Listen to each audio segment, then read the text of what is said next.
Hello everyone, welcome back to my channel. ಇವತ್ತಿನ summer special ಸಂಡಿಗೆ series ಅಲ್ಲಿ ಸ್ವಲ್ಪ ಕಲರ್ಫುಲ್ ಆಗಿರೋ ಅಕ್ಕಿ ಶಾವ್ಗೆ ಸಂಡಿಗೆ ಮಾಡ್ತಾ ಇದ್ದೀನಿ. ಇದರಲ್ಲಿ ಯಾವುದೇ ರೀತಿಯಾದ ಫುಡ್ ಕಲರ್ಸ್ ಇಲ್ಲ, ಪ್ರಿಸರ್ವೇಟಿವ್ಸ್ ಇಲ್ಲ, ಎಲ್ಲ ನ್ಯಾಚುರಲ್ ಇಂಗ್ರೀಡಿಯೆಂಟ್ಸ್ ಇಂದ ಮಾಡಿದ್ದೀನಿ. ಇದನ್ನ ಒಂದ್ಸತಿ ಟ್ರೈ ಮಾಡಿ ಬಿಸಿಲಲ್ಲಿ ಒಣಗಿಸಿ ಚೆನ್ನಾಗಿ ಇಟ್ಕೊಂಡ್ರೆ ವರ್ಷ ಪೂಡಿ ಆರಾಮಾಗಿ ಎಂಜಾಯ್ ಮಾಡ್ಬೋದು. ಈ ಶಾವ್ಗೆ ಸಂಡಿಗೆ ಮಾಡ್ಕೊಳ್ಳೋದಿಕ್ಕೆ 3 ಕಲರ್ ಅಲ್ಲಿ ಅಕ್ಕಿ ಹಿಟ್ಟನ್ನ ಕಲ್ಸ್ಕೋಬೇಕಾಗತ್ತೆ.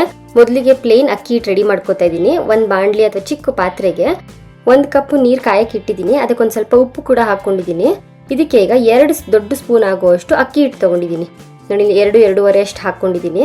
ಅಕ್ಕಿ ಹಿಟ್ಟು ಅಂಗಡಿಯಿಂದ ತಂದಿರೋಂಥ ಅಕ್ಕಿ ಹಿಟ್ಟನ್ನ ಹಾಕಿ ಈ ರೀತಿಯಾಗಿ ಮುದ್ದೆ ಮಾಡಿ ಇಟ್ಕೋತಾ ಇದ್ದೀನಿ. ಏನು ಇದಕ್ಕೆ ಜೀರಿಗೆ ಎಲ್ಲ ಏನು ಹಾಕಂಗಿಲ್ಲ, ಬರೀ ಉಪ್ಪು ಹಾಕಿ ಈ ರೀತಿ ಬೇಯಿಸಿಟ್ಕೊಂಡಿರೋಣ. ಒಂದು 2-3 ನಿಮಿಷ ಈ ರೀತಿ ಪ್ಲೇಟ್ ಮುಚ್ಚಿಟ್ಟಿದ್ರೆ ನೋಡಿ ಚೆನ್ನಾಗಿ ಬೆಂದಿರುತ್ತೆ. ಈ ರೀತಿ ಕೈಗೆ ಅಂಟಬಾರ್ದು. ಈ ರೀತಿ ಬೇಯಿಸ್ಕೊಂಡು ಇದನ್ನ ಒಂದು ಪ್ಲೇಟಲ್ಲಿ ಹಾಕಿ ಚೆನ್ನಾಗಿ ನಾದ್ಕೊಂಡು ಇಟ್ಕೊಳ್ಳೋಣ. ಯಾವುದೇ ರೀತಿಯಾದ ಗಂಟು ಇಲ್ಲದೆ ಇರೋಂಗೆ ಅದನ್ನ ನೀಟಾಗಿ ನಾದಿ ಇಟ್ಟಿರೋಣ. ನೋಡಿ, ಈ ರೀತಿ ಚೆನ್ನಾಗಿ ಪ್ರೆಸ್ ಮಾಡಿ ಅಕ್ಕಿ ಮುದ್ದೆ ಮಾಡಿ ಇಟ್ಕೊಳ್ಳೋಣ. ಇದು ತಣ್ಣಗಾಗಬಾರ್ದು ಅಂತ ಒಂದು ಹಾಟ್ ಬಾಕ್ಸ್ ಅಲ್ಲಿ ಹಾಕಿ ಇಡ್ತಾ ಇದ್ದೀನಿ.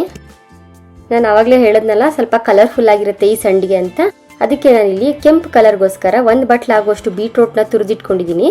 ಅದನ್ನ ಒಂದು ಮಿಕ್ಸಿ ಜಾರಿಗೆ ಹಾಕಿ 1 ಕಪ್ ಆಗುವಷ್ಟು ನೀರು ಹಾಕಿ ಅದನ್ನ ರುಬ್ಬಿಟ್ಕೋತಾ ಇದ್ದೀನಿ.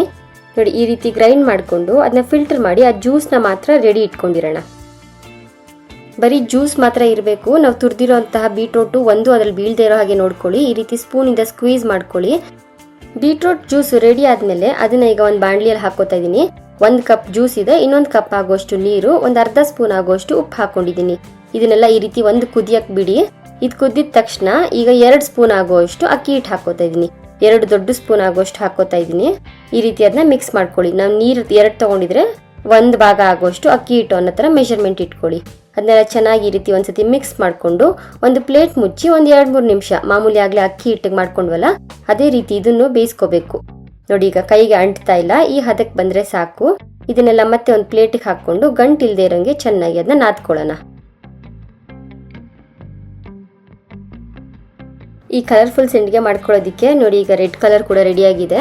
ಈಗ ನೆಕ್ಸ್ಟ್ ಇನ್ನೊಂದು ಗ್ರೀನ್ ಕಲರ್ ಮಾಡ್ಕೋತಾ ಇದ್ದೀನಿ. ಅದೇ ಮಿಕ್ಸಿ ಜಾರ್ಗೆ ನಾನಿಲ್ಲಿ ಒಂದು ಸ್ವಲ್ಪ ಆಗುವಷ್ಟು ಪಾಲಕ್ ತಗೊಂಡಿದ್ದೀನಿ. ಒಂದು 10-12 ಕಡ್ಡಿ ಆಗುವಷ್ಟು ಪಾಲಕು, 1-2 ಹಸಿ ಮೆಣಸಿನಕಾಯಿ, ಒಂದು ಸ್ವಲ್ಪ ಆಗುವಷ್ಟು ಕೊತ್ತಂಬರಿ ಸೊಪ್ಪು, ಮತ್ತೊಂದು ಅರ್ಧ ಸ್ಪೂನ್ ಆಗುವಷ್ಟು ಜೀರಿಗೆ, ಒಂದು ಅರ್ಧ ಕಪ್ ಆಗುವಷ್ಟು ನೀರು, ಇದಿಷ್ಟನ್ನು ಹಾಕಿ ಅದನ್ನು ಕೂಡ ಫೈನ್ ಪೇಸ್ಟ್ ಮಾಡ್ಕೊಂಡು ಬರೋಣ. ನಾವು ಬೀಟ್ರೂಟ್ಗೆ ಹೇಗೆ ಫಿಲ್ಟರ್ ಮಾಡ್ಕೊಂಡ್ವಿ ಅಲ್ಲ ಅದೇ ರೀತಿ ಇದನ್ನು ಕೂಡ ಫಿಲ್ಟರ್ ಮಾಡಿ ಆ ಗ್ರೀನ್ ಕಲರ್ ಜ್ಯೂಸ್ನ ರೆಡಿ ಇಟ್ಕೊಂಡಿರೋಣ. ಈಗ ರೆಡಿ ಇಟ್ಕೊಂಡಿರೋ ಜ್ಯೂಸ್ನು ಒಂದು ಬಾಣಲಿಗೆ ಹಾಕೋತಾ ಇದ್ದೀನಿ. 1 ಕಪ್ ಆಗುವಷ್ಟು ಗ್ರೀನ್ ಕಲರ್ ಈ ಜ್ಯೂಸು, ಮತ್ತೆ 1 ಬಟ್ಲು ಆಗುವಷ್ಟು ನೀರು ಹಾಕೊಂಡಿದ್ದೀನಿ. ಇದಕ್ಕೊಂದು ಅರ್ಧ ಸ್ಪೂನ್ ಉಪ್ಪು ಹಾಕಿ ಈ ರೀತಿ ಕುದಿಯಕ್ಕೆ ಇಟ್ಟಿರೋಣ. ಮತ್ತೆ ಅದೇ ತರನೇ 2 ಕಪ್ ನೀರಿಗೆ 1 ಕಪ್ ಆಗುವಷ್ಟು ಅಕ್ಕಿ ಹಿಟ್ಟನ್ನ ಹಾಕಿ ಮಿಕ್ಸ್ ಮಾಡ್ಕೊಳ್ಳೋಣ. ಚೆನ್ನಾಗಿ ಒಂದ್ಸತಿ ಮಿಕ್ಸ್ ಮಾಡಿ ಅದನ್ನ ಪ್ಲೇಟ್ ಮುಚ್ಚಿ ಒಂದು 2-3 ನಿಮಿಷ ಅದನ್ನ ಬೇಯಕ್ಕೆ ಇಟ್ಟಿರೋಣ. ನೋಡಿ, ಈಗ ಪರ್ಫೆಕ್ಟ್ ಆಗಿದೆ. ಒಂದು ಸ್ವಲ್ಪ ಹಿಟ್ಟನ್ನ ಈ ರೀತಿ ಮಾಡ್ಕೊಂಡು ನೋಡಿದ್ರೆ ಕೈಗೆ ಅಂಟ್ತಾ ಇರಲ್ಲ. ಈ ಹಿಟ್ಟನ್ನು ಕೂಡ ಒಂದು ಪ್ಲೇಟಿಗೆ ಹಾಕೊಂಡು ಸ್ವಲ್ಪನೂ ಗಂಟಿಲ್ದೇ ಇರೋ ಹಾಗೆ ಈ ರೀತಿ ಚೆನ್ನಾಗಿ ನಾದ್ಕೊಳ್ಳೋಣ. ಕೈನ ಒಂದು ಸ್ವಲ್ಪ ಒದ್ದೆ ಮಾಡ್ಕೋತಾ ಇರಿ, ಒಂಚೂರು ಬಿಸಿ ಇರುತ್ತೆ ಸ್ವಲ್ಪ. ಈ ರೀತಿ ಮಾಡಿ ಈ ಮುದ್ದೆನೂ ಕೂಡ ರೆಡಿ ಇಟ್ಕೊಂಡಿದ್ದೀನಿ. ಈ ಶಾವ್ಗೆ ಸಂಡಿಗೆ ಮಾಡ್ಕೊಳ್ಳೋದಕ್ಕೆ ಈ ರೀತಿ ಪ್ಲೇಟ್ ಉಪಯೋಗಿಸ್ಕೊತಾ ಇದ್ದೀನಿ, ಚಕ್ಲಿ ಒರಳಿಂದ. ನಾವೀಗ 3 ಕಲರ್ ಮಾಡಿ ಇಟ್ಕೊಂಡಿದೀವಲ್ಲ, ಒಂದು ವೈಟು ಮತ್ತೆ ಪಿಂಕು, ಇನ್ನೊಂದು ಗ್ರೀನು, ಆ 3 ಸಹ ಚಿಕ್ಕ ಚಿಕ್ಕ ಉಂಡೆಗಳಾಗಿ ಮಾಡಿ ಈ ರೀತಿ ರೋಲ್ ತರ ಉದ್ದಕ್ಕೆ ಮಾಡಿ ಇಟ್ಕೋತಾ ಇದ್ದೀನಿ.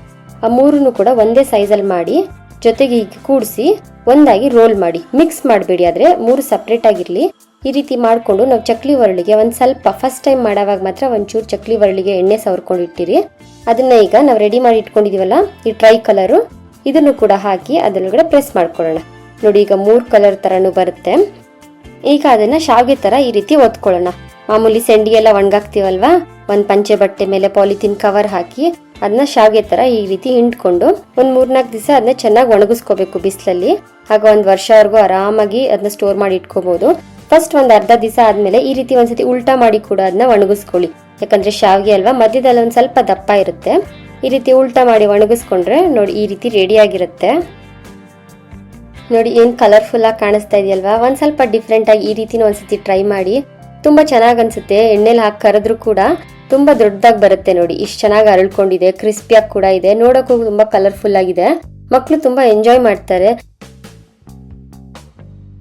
ನೋಡಿದ್ರಲ್ಲ, ಏನಾದ್ರೂ ಡಿಫ್ರೆಂಟ್ ಆಗಿ ಸಂಡಿಗೆ ಮಾಡ್ಬೇಕು ಅನ್ಸಿದ್ರೆ ಈ ರೀತಿನೂ ಒಂದ್ಸತಿ ಟ್ರೈ ಮಾಡಿ. ಯಾವುದೇ ರೀತಿಯಾದ ಫುಡ್ ಕಲರ್ ಇಲ್ದಿರಾ, ಪ್ರಿಸರ್ವೇಟಿವ್ಸ್ ಇಲ್ದಿರಾ ಇಷ್ಟೊಂದು ಕ್ರಿಸ್ಪಿಯಾಗಿ ಟೇಸ್ಟಿಯಾಗಿ ಈ ಶಾವ್ಗೆ ಸಂಡಿಗೆ ಮಾಡಬಹುದು. ನೀವು ಈ ಸತಿ ಈ ಸಂಡಿಗೆನ ಟ್ರೈ ಮಾಡಿ. ಹಾಗೆ ಹೇಗೆ ಬಂತು ಅಂತ ಕಮೆಂಟ್ ಮಾಡೋದು ಮರಿಬೇಡಿ. ಹೀಗೆ ಸಿಂಪಲ್ ಅಡಿಗೆ ಸೂಪರ್ ಟೇಸ್ಟ್ಗಾಗಿ ನನ್ನ ಚಾನಲ್ನ ಸಬ್ಸ್ಕ್ರೈಬ್ ಮಾಡ್ಕೊಳ್ಳಿ. See you in the next video. Thank you.